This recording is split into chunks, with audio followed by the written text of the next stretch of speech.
Hello guys, कैसे हो आप लोग। आई होप कि आप लोग अच्छे होंगे गाइस।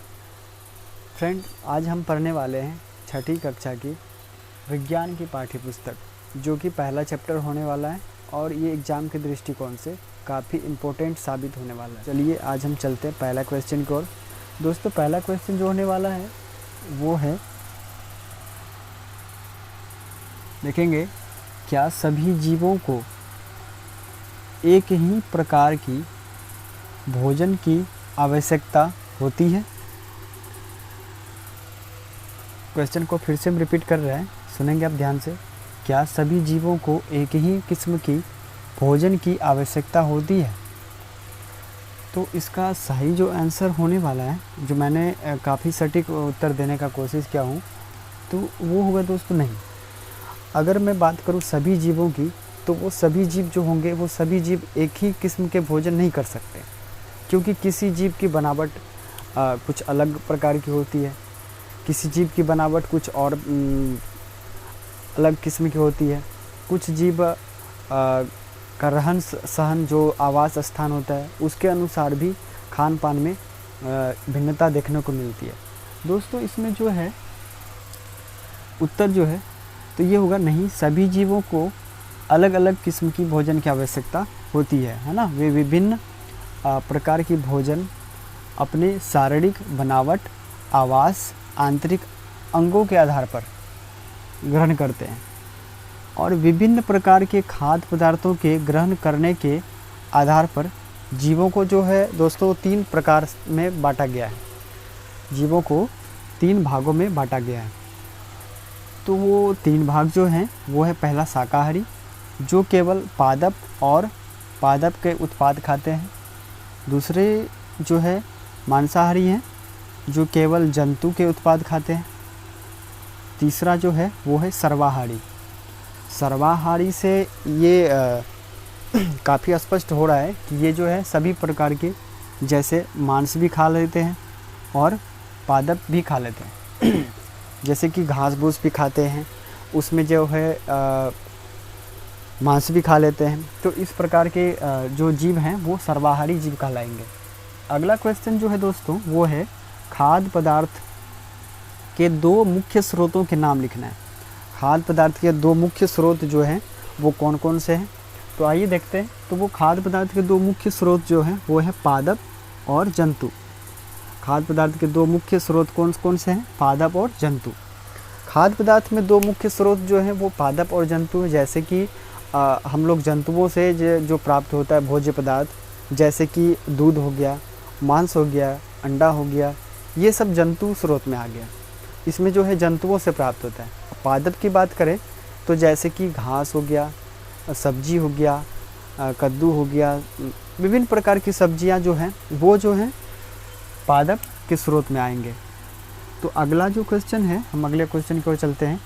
पादपों से प्राप्त खाद्य पदार्थों के नाम लिखिए।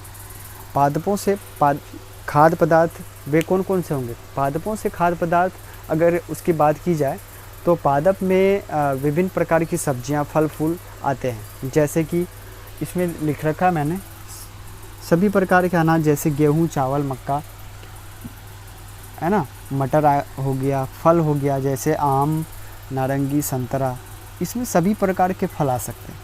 और जो है सब्जियां में जैसे कि कद्दू हो गया, परवल हो गया, आलू हो गया, ये विभिन्न प्रकार की सब्जियां जो हैं पादपों के स्रोत हैं, है ना। तो अगला क्वेश्चन की ओर चलते हैं। क्वेश्चन है, जंतुओं से प्राप्त खाद्य पदार्थों के नाम लिखिए। जंतुओं से प्राप्त खाद्य पदार्थ, अब मैंने अभी कुछ देर पहले बताया हुआ था कि जंतुओं से प्राप्त, जंतु से जैसे कि हमें क्या मिलता है? अंडा मिलता है, मांस मिलता है, दूध मिलता है, जैसे गाय से हमें दूध मिलता है ना। तो ये सभी जो हैं जंतुओं के स्रोत हैं, है ना, जंतुओं के खाद्य पदार्थ। अब जंतुओं से निर्मित खाद्य पदार्थ, जैसे कि हमको जो खाने के लिए मिलता है जंतुओं से, वो सभी क्या है? ये होगा मछली होगा, मांस होगा, अंडा होगा, चिकन, जैसे कि मुर्गी के बारे में मैंने बताया हुआ था, दूध हो गया। और इस प्रकार से सभी जो जंतुओं से प्राप्त होता है वो जंतुओं से खाद्य पदार्थ का हो गया। तो हम चलते हैं अगला क्वेश्चन। दोस्तों, ये काफ़ी इम्पोर्टेंट क्वेश्चन है, संगठक किसे कहते हैं? संगठक का बात किया है। जैसे कि मान लीजिए कि हमको कोई ड्रिंक बनाना है, जैसे कि चाय बनाना है, उसमें कौन कौन से उपयोगी पदार्थ उसमें की आवश्यकता होगी, उसमें कौन कौन से द्रव्यों की आवश्यकता होगी। जैसे चाय बनाने के लिए हमें सबसे पहले पानी, उसके बाद कुछ दूध कुछ मात्रा में, उसके बाद चीनी और पत्तियों की आवश्यकता होती है। इसमें ये जो निर्मित सामग्री हैं जिनसे कि ये चाय बनने वाला है ना, तो ये क्या होंगे, संघटक होंगे। तो आइए इसका उत्तर देखते हैं। किसी भी खाद्य सामग्री में मिलाए जाने वाले सामग्रियों को संघटक कहते हैं, है ना। किसी भी खाद्य सामग्रियों में मिलाए जाने वाले सामग्री को संघटक कहते हैं। अभी मैंने चाय का उदाहरण दिया है, हम देखते हैं यहाँ जो उदाहरण दिया हुआ है खीर का दिया गया है।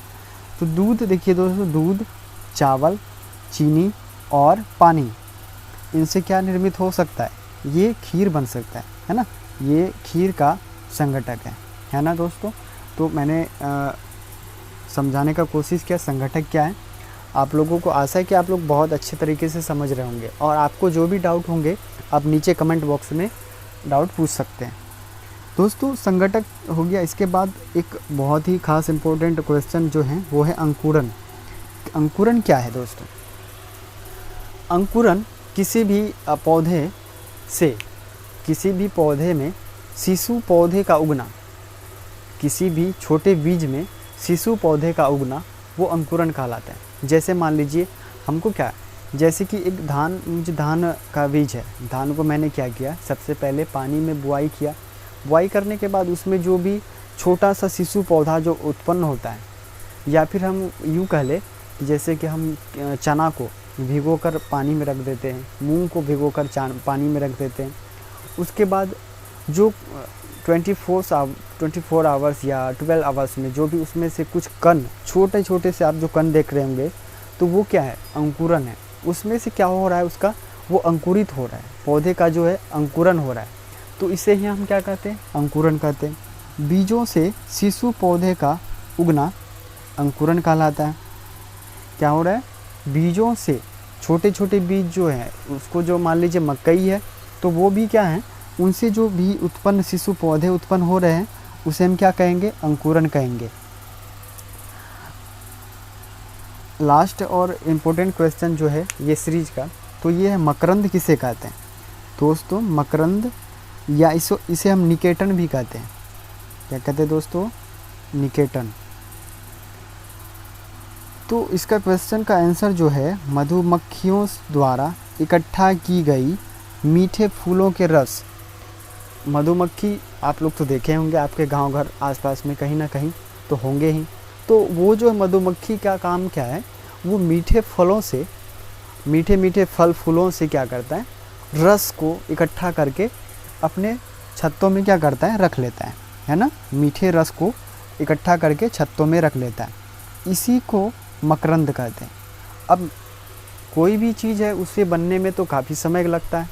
आप सोच रहे होंगे कि शहद क्यों नहीं होगा। दोस्तों शहद जो है वो एक विशेष प्रक्रिया द्वारा बनता है ना। जो ये मकरंद जो कहलाया, इसके बाद इसका निर्माण जो है शहद के रूप में हो जाता है, जिसे हम शहद कहते हैं। तो आज के लिए इतना ही।